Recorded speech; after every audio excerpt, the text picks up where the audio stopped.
Hola, yo soy la doctora María del Carmen Vila, soy médico neonatólogo y estoy aquí para dar una charla con ustedes, las charlas de preparto, que en este momento no podemos hacerlos en forma interactiva como lo hacíamos anteriormente por el tema del COVID, que todos ya sabemos, pero sí podemos hablar sobre el bebé, sobre su nacimiento, sobre cómo es la evolución en el alojamiento conjunto y posteriormente ustedes van a poder comunicarse con nosotros para si tienen dudas al respecto y si quieren aclarar algún problema o alguna cosa que hayan tenido.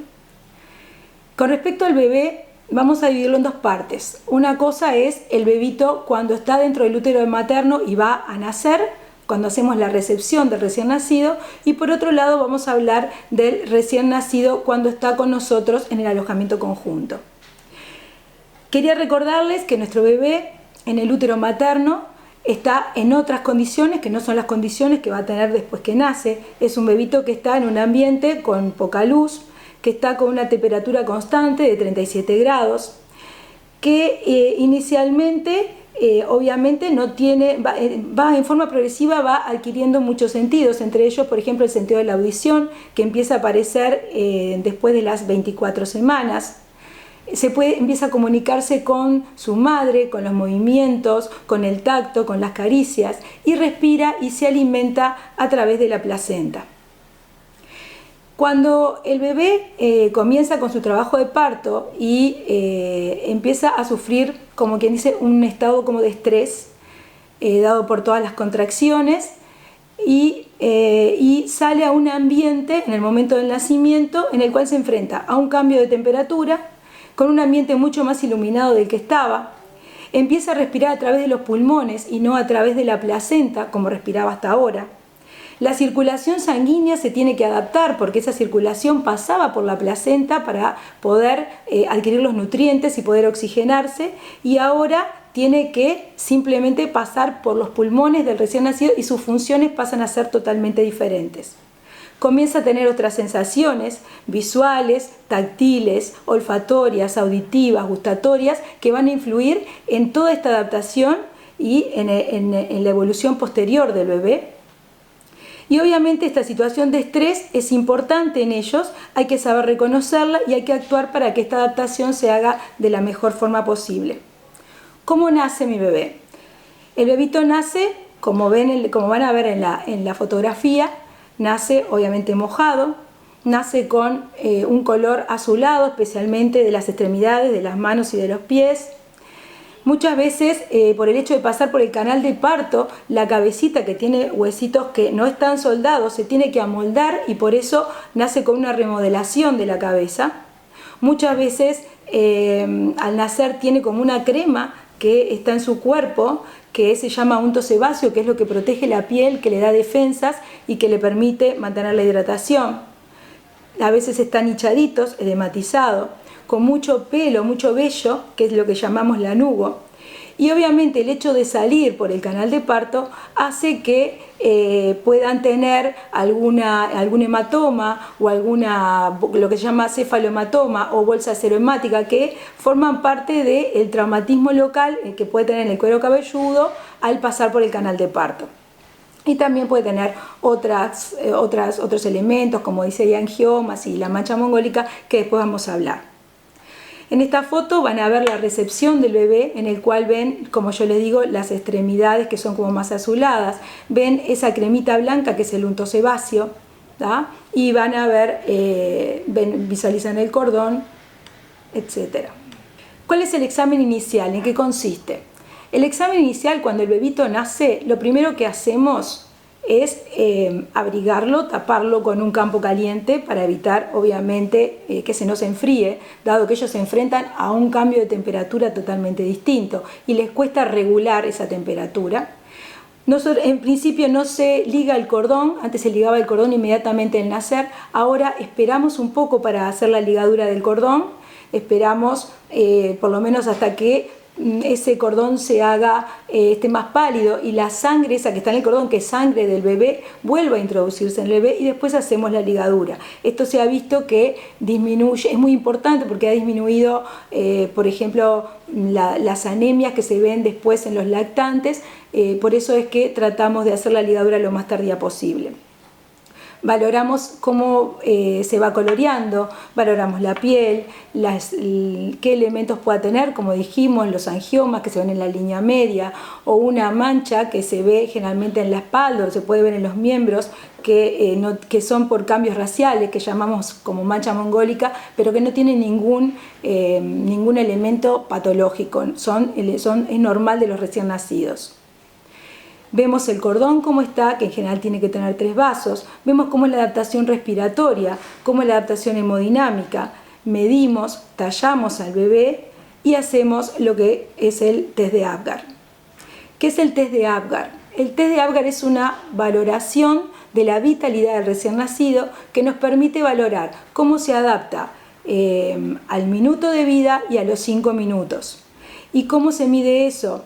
Se mide mediante el tono llamamos tono a la posición de los miembros y cómo están los músculos contracturados en ese momento.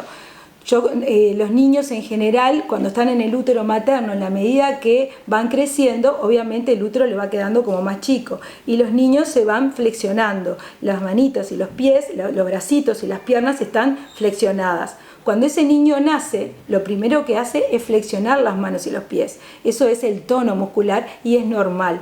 En la medida que va pasando el tiempo, ese niño empieza a movilizar los miembros y empieza a darse cuenta que tiene otro espacio. Obviamente esto genera un estrés y obviamente por eso los niños lloran también cuando ven que perdieron esa contención que tenían cuando estaban dentro del útero. Valoramos la respiración, valoramos el tono, valoramos la frecuencia cardíaca. En general la frecuencia cardíaca de los recién nacidos es mucho más alta que la nuestra. Es una frecuencia que va por encima de los 100 latidos por minuto, entre 100 y 150 latidos, lo cual es normal en los niños. Valoramos cómo se va recoloreando, cómo pasa del color al principio morado para ser cada vez más rosado, en la medida que los pulmones se van expandiendo y se va reabsorbiendo el líquido amniótico que estaba adentro de esos pulmones. Y valoramos la reactividad. ¿Qué es la reactividad? La reactividad es el llanto, la interacción que tiene con el medio. Muchas veces estos niños nacen, lloran y después cuando sienten la voz de la madre, está con la madre le habla, rápidamente se tranquilizan, abren los ojos, están muy reactivos y miran todo a su alrededor. ¿Qué hacemos con los niños inicialmente? Como les dije, el niño nace, esperamos para hacer la ligadura de cordón, está con su madre, tratamos de que esté con su madre, que esté piel a piel, que pueda estar para hacer la primera adaptación, tratando de evitar obviamente que se enfríe, y hacemos la primera valoración del bebé. Posteriormente completamos esa valoración, como dijimos, pesarlo, medir, tallarlo, y van a ver que se saca sangre de cordón. La sangre de cordón sirve para fundamentalmente valorar, se le hace el perfil tiroideo, se le hace lo que es la TSH de cordón, el VDRL del líquido, en sangre y el grupo sanguíneo. Eso es lo que habitualmente hacemos. ¿Qué otra cosa hacemos? Se le ponen gotitas en los ojos, un colirio con antibióticos para prevenir infecciones que puedan haber adquirido en el canal de parto. Y se le hace también la vitamina K, que es para prevenir fundamentalmente hemorragias. Después de esto, el bebé se viste y queda con la mamá y pasa al alojamiento conjunto. ¿Qué es el alojamiento conjunto? El alojamiento conjunto es el lugar, es una habitación donde está la mamá y el bebé, que permite que ambos descansen juntos, que se conozcan, que puedan realizar la adaptación, porque la adaptación no es solamente del niño, es del niño y de la madre. La madre debe aprender a conocer las necesidades de su bebé, necesita tiempo y espacio para ello, para conocerse, para olerse, para oírse, para empezar a poder empezar a aprenderlo a pecho, cosa que se trata de hacer lo más precozmente posible, como después le van a hablar en la parte de lactancia. Se ha visto que el alojamiento conjunto además aumenta francamente la probabilidad de éxito de la lactancia cuando inmediatamente después del nacimiento tanto la mamá como el bebé están juntos. Y además se disminuyen las complicaciones maternas, no solamente maternas, sino también del recién nacido, las infecciones, los sangrados. Y la mamá aprende a controlar la temperatura del bebé, a hacer la higiene de cordón, a reconocer signos de alarma, a valorar la alimentación, y completamos de esa forma toda la rutina necesaria y valoramos la adaptación de nuestro bebé en todo este periodo. ¿Qué cosa más vamos a aprender en el alojamiento? Además de toda la parte de lactancia que vamos a hablar posteriormente. ¿Qué es el cordón umbilical? El cordón umbilical es lo que permite la nutrición del bebé cuando está in útero. Después que nace, el cordón no tiene ninguna función después del nacimiento. Y ese cordón cae, generalmente caen entre los 7 y 10 días, pero puede demorar un poco más o un poco menos. ¿De qué depende de eso? Depende de la curación, depende de que el cordón no esté muy húmedo. Por eso nosotros tratamos de limpiar el cordón, que se limpia con alcohol, y después de limpiarlo se trata de envolver con una gasa estéril, pero que esté seca, no una gasa húmeda, porque eso mantendría la humedad y hace que ese cordón caiga más tardíamente. El cordón se cura cada vez que cambiamos al bebé, y después de las 48 horas de que ese cordón haya caído, nosotros podemos realizar un baño de inmersión. Pero en general tratamos de hacerlo después que cae el cordón, para evitar infecciones y para evitar además que ese cordón se seque rápidamente y no tenga mucho tiempo. ¿Qué problemas puede tener el bebé? A ver, problemas frecuentes. Por ejemplo, como yo les dije, el pulmón está lleno de agua y cuando el niño nace, esos pulmones tiene que entrar el aire, tiene que absorberse, parte de ese agua se absorbe y parte se expulsa, por eso tienen tantas secreciones. Y esa adaptación puede ser más rápida o más lenta. A veces la adaptación es un poco más lenta, de repente si no tuvo muchas contracciones, si de repente fue una cesárea y no hubo trabajo de parto, a veces le puede costar un poco más poder eliminar ese líquido y por eso hace una dificultad respiratoria precoz, temprana, que en general no tiene ninguna patología posterior. En general ellos evolucionan bien, en horas esto retrocede y muchas veces ni siquiera necesitan oxígeno, simplemente hay que vigilarlos y darles el tiempo que corresponde. ¿Qué otra cosa puede pasar frecuente? Todos los recién nacidos, obviamente toda la parte de sus funciones, muchas de ellas, especialmente a nivel hepático, son inmaduras. Eso hace que el metabolismo de la bilirrubina sea lento. ¿Y qué es la bilirrubina? La bilirrubina se forma a partir de la destrucción de los glóbulos rojos. Los recién nacidos a veces nacen con muchos glóbulos rojos. Esos glóbulos rojos tienen una vida media más corta. Eso hace que se rompan, aumente la bilirrubina y el hígado no es lo suficientemente maduro como para poder metabolizarlos. Entonces eso produce una ictericia. ¿Qué es la ictericia? Es una coloración amarillenta que aparece en la piel, fundamentalmente en la cara y el tronco. A veces se puede extender a los miembros y que se va en el correr de los días.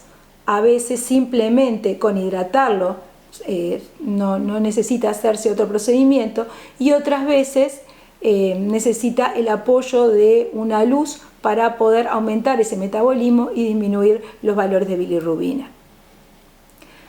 ¿Qué otro problema podemos tener? Por ejemplo, en los niños que son muy pequeños o en los niños que la mamá tuvo una diabetes gestacional, les cuesta un poco el manejo de la glucosa y pueden hacer lo que se llama hipoglicemias, o sea, tener valores bajos de glucosa porque no logran todavía mantener una glicemia normal.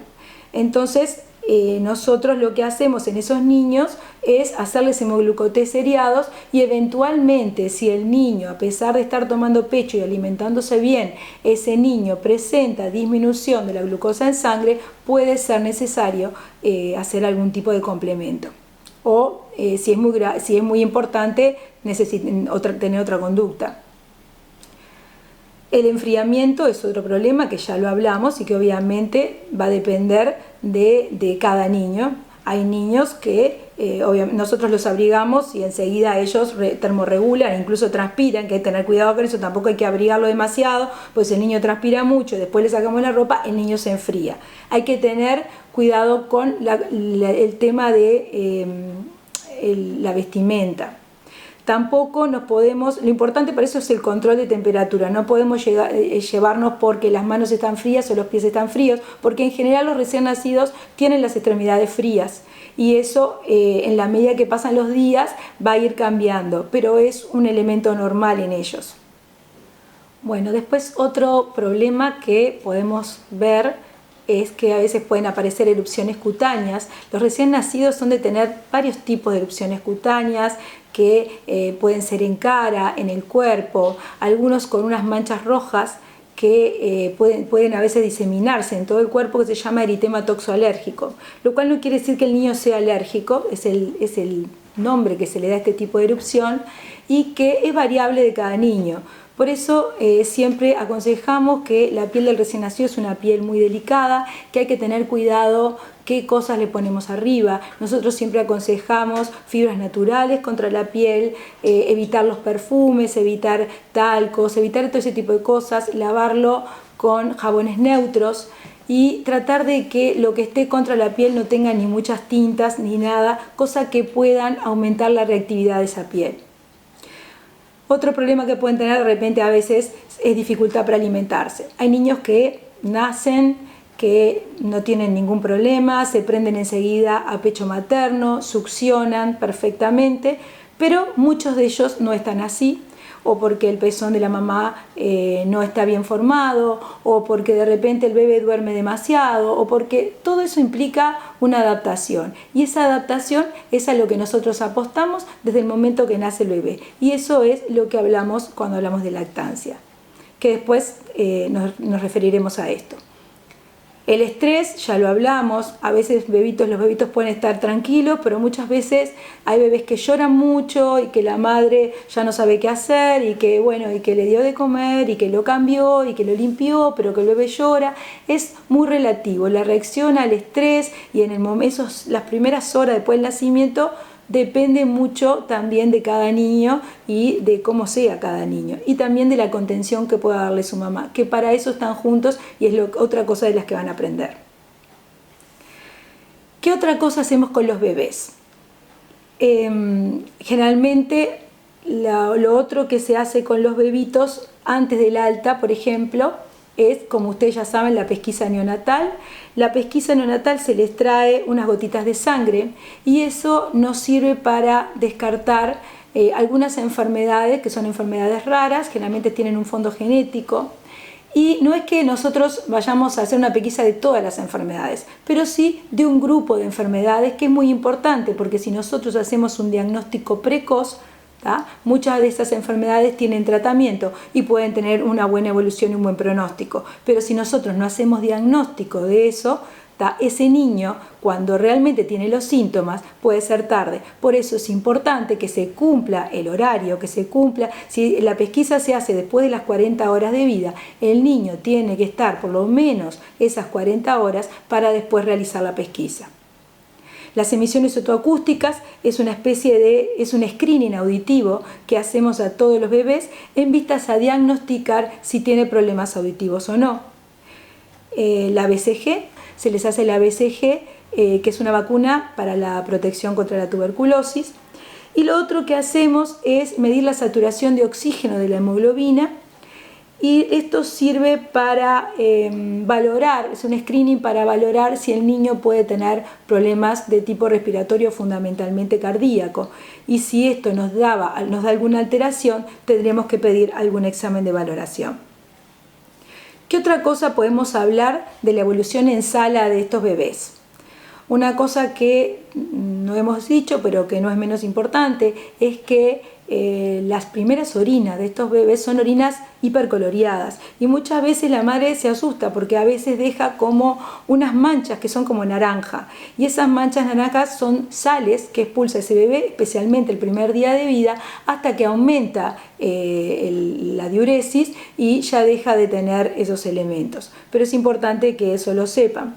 Las deposiciones además son deposiciones, lo llamamos deposiciones meconiales, son deposiciones que son oscuras, que son verde oscuras y que son como filantes, no son muy líquidas. En la medida que el bebé empieza a alimentarse y empieza a aumentar el volumen de pecho que el niño traga, esas deposiciones se van haciendo más semilíquidas, más explosivas, más frecuentes y comienzan y fundamentalmente se hacen cada 3 horas, a veces 3, 4 horas el niño presenta esas deposiciones, y eso no quiere decir que el niño tenga diarrea, simplemente es la evolución natural en lo que de las materias en el correr del tiempo que se encuentra en el alojamiento.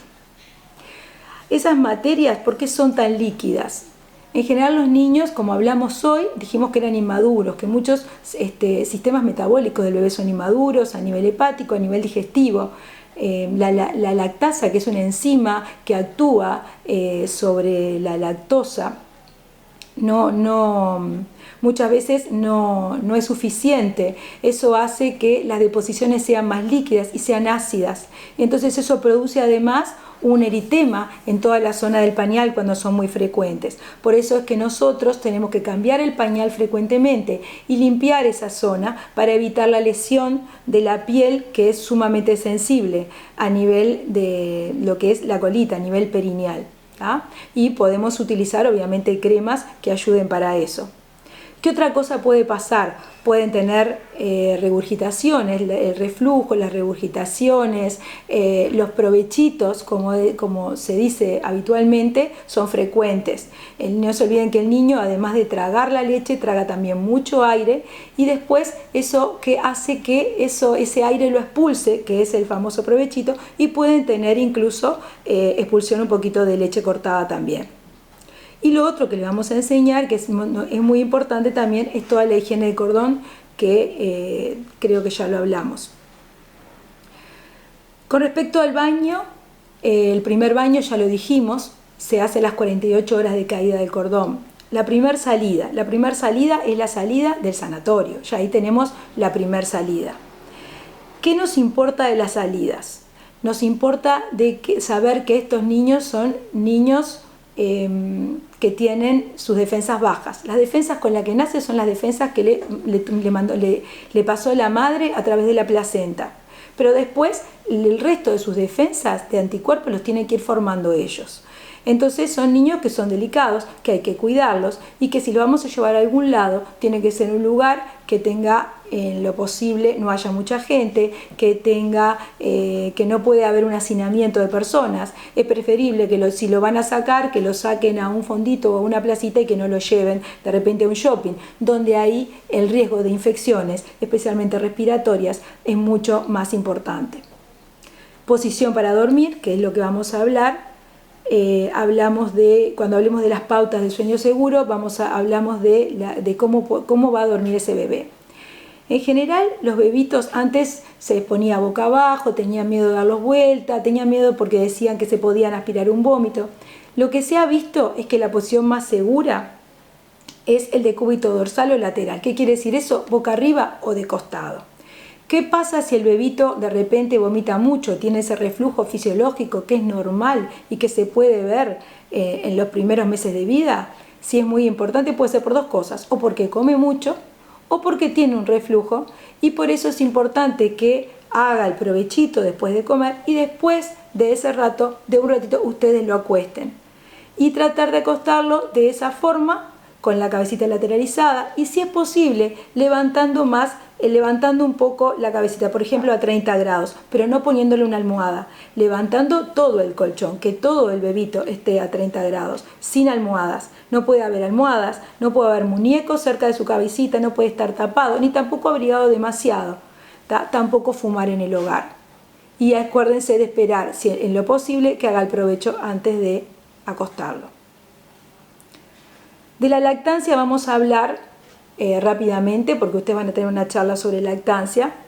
Recuerden que es el alimento ideal, que está siempre pronta, que está a la temperatura adecuada, que tiene muchas propiedades, entre ellas de defensa, que se llaman, inmunológicas, nutricionales, madurativas, preventivas, afectivas.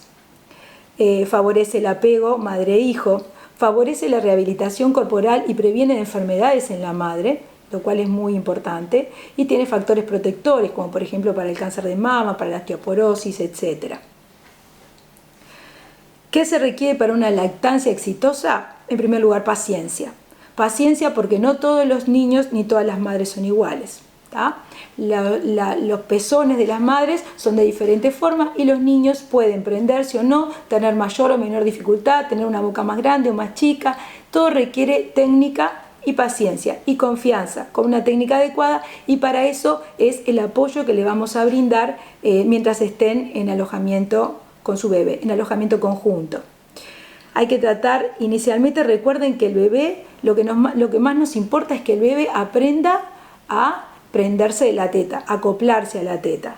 Esa succión es muy importante, y si nosotros, además de ponerlo a la teta, le ponemos un chupete o le damos un biberón, son todas succiones distintas donde se utilizan músculos diferentes, fuerzas distintas, y que pueden confundir al bebé. Capaz que después lo pueden hacer, pero de entrada lo más importante es tratar de que ese niño se prenda a pecho y que el primer chupete que conozca sea el pecho materno.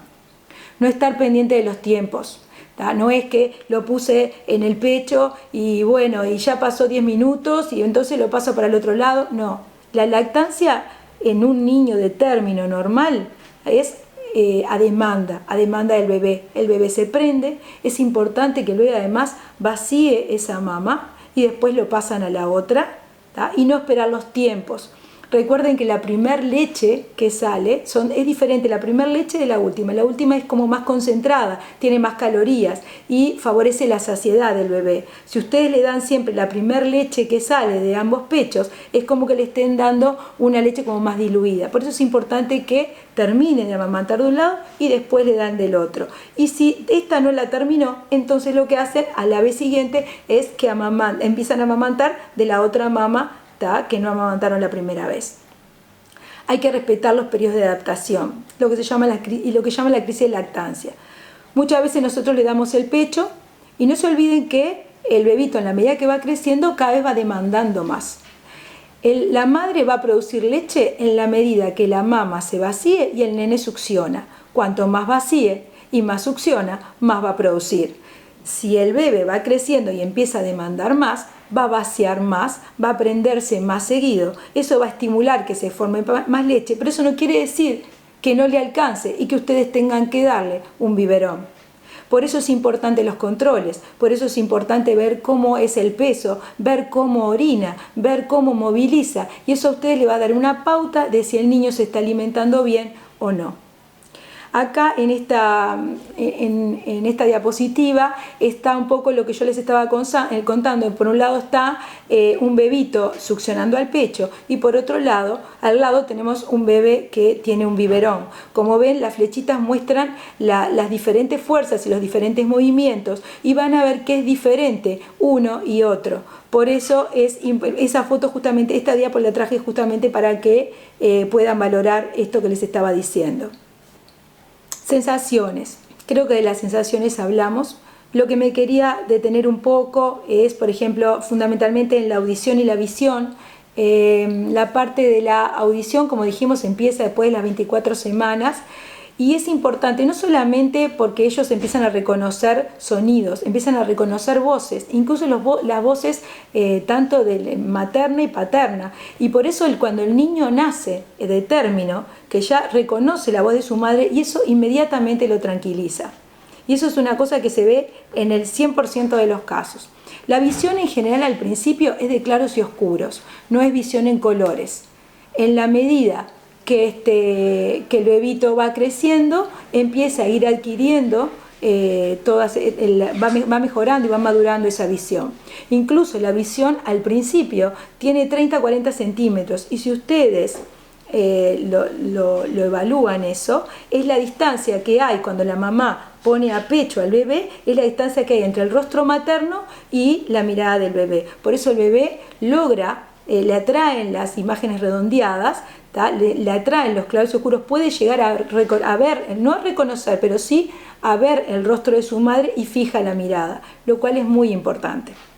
Respetar los descansos también es importante. El bebé, así como se alimenta y tiene una etapa en la cual está activo, en otra etapa necesita descansar, y eso hay que saberlo y hay que respetarlo y evitar la sobreestimulación. Yo entiendo que muchas veces nacen y todos en la familia quieren ver al bebé, pero hay que respetar esos descansos y tratar de que el niño pueda descansar y evitar que se sobreestimule y que después no logre alimentarse o descansar como corresponde. Bueno, espero que les haya aclarado algunas cosas. Estamos a las órdenes para cualquier duda que tengan. En pantalla va a aparecer un teléfono en el cual pueden llamar para sacarse dudas, para coordinar y discutir cualquier problema que tengan, y estamos a las órdenes y los esperamos. Gracias.